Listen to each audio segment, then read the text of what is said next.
आकाशवाणी मुंबई. विजया सहजराव प्रादेशिक बातम्या देत आहे. 18व्या लोकसभेचं पहिलं अधिवेशन उद्यापासून सुरू होणार आहे. अधिवेशनादरम्यान नवनिर्वाचित सदस्यांचा शपथविधी होईल. लोकसभेचे हंगामी सभापती ज्येष्ठ भाजपा खासदार भर्तृहरी महताब हे नवनिर्वाचित खासदारांना शपथ देतील. लोकसभा सभापतीपदासाठी येत्या 26 जून रोजी निवडणूक होणार आहे. राज्यसभेचं अधिवेशन येत्या 27 तारखेला सुरू होणार आहे. त्याच दिवशी राष्ट्रपती द्रौपदी मुर्मू यांचं अभिभाषण दोन्ही सभागृहांच्या संयुक्त बैठकीसमोर होईल. हे अधिवेशन 3 जुलैपर्यंत चालेल. मान्सूनच्या पार्श्वभूमीवर पूर व्यवस्थापनाचा आढावा घेण्यासाठी केंद्रीय गृहमंत्री अमित शाह यांच्या अध्यक्षतेखाली नवी दिल्लीत उच्चस्तरीय बैठक झाली. या बैठकीत गृहराज्यमंत्री नित्यानंद राय, केंद्रीय जलशक्ती मंत्री CR पाटील तसंच विविध खात्यांचे वरिष्ठ अधिकारी उपस्थित होते. वैद्यकीय आणि दंतवैद्यकीय पदवी अभ्यासक्रमांच्या प्रवेशासाठीच्या नीट UG परीक्षेत अतिरिक्त गुण मिळालेल्या सर्व 1563 विद्यार्थ्यांची फेरपरीक्षा आज होत आहे. राष्ट्रीय परीक्षा संस्थेच्या उच्चस्तरीय समितीच्या अहवालावर सर्वोच्च न्यायालयानं नोंदवलेल्या निरीक्षणांच्या आधारे या विद्यार्थ्यांना दिलेले अतिरिक्त गुण रद्द करून फेरपरीक्षेचा निर्णय घेतल्याचं राष्ट्रीय परीक्षा संस्थेनं म्हटलं आहे. ज्या विद्यार्थ्यांना फेरपरीक्षा द्यायची नसेल त्यांना अतिरिक्त गुणांविना मिळालेले गुण ग्राह्य धरले जातील असंही संस्थेनं स्पष्ट केलं आहे.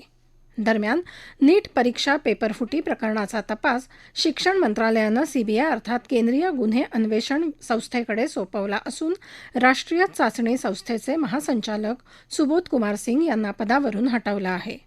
भारतीय व्यापार प्रोत्साहन मंडळाचे अध्यक्ष आणि व्यवस्थापकीय संचालक प्रदीप सिंग खरोला यांच्याकडे NTAच्या महासंचालक पदाचा अतिरिक्त कार्यभार सोपवण्यात आला आहे. विविध अभ्यासक्रमांच्या प्रवेश परीक्षा राज्य पातळीवर घेण्याची मागणी राष्ट्रवादी काँग्रेस शरदचंद्र पवार गटाचे प्रदेशाध्यक्ष जयंत पाटील यांनी केली आहे. वैद्यकीय पदव्युत्तर प्रवेश परीक्षा म्हणजेच नीट PG पुढे ढकलल्याबद्दल त्यांनी केंद्र सरकारवर टीका केली आहे.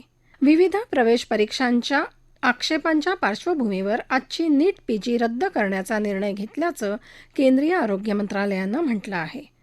विद्यार्थ्यांचं हित लक्षात घेऊन हा निर्णय घेतला आहे आणि परीक्षेचं सुधारित वेळापत्रक लवकरच जाहीर होईल असं मंत्रालयानं म्हटलं आहे. गडचिरोली जिल्ह्यात नक्षलवादी चळवळीची कंबर मोडली असून हे पोलिसांचं मोठं यश असल्याचं उपमुख्यमंत्री देवेंद्र फडणवीस यांनी सांगितलं. गडचिरोलीतल्या जहाल नक्षलवादी दाम्पत्यानं काल आत्मसमर्पण केलं. त्यावेळी आयोजित संवाद मेळाव्यात उपमुख्यमंत्री बोलत होते.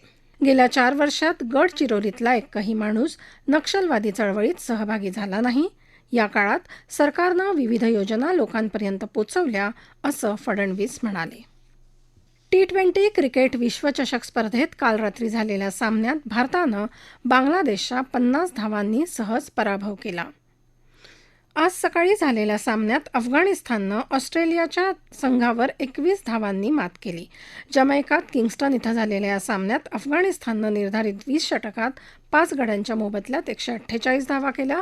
प्रत्युत्तरादाखल ऑस्ट्रेलियाचा संघ 19 षटकं आणि 2 चेंडूंमध्ये 127 धावांवर गारद झाला.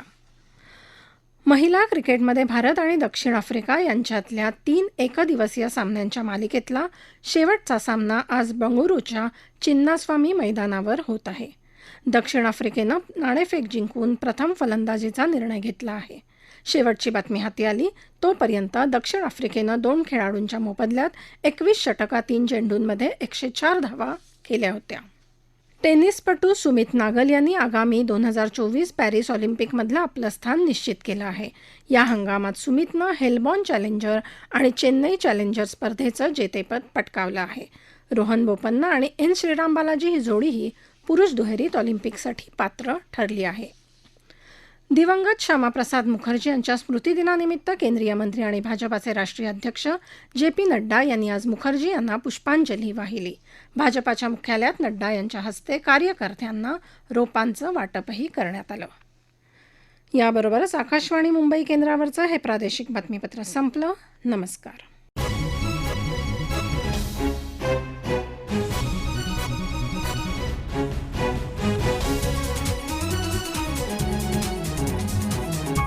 Thank you.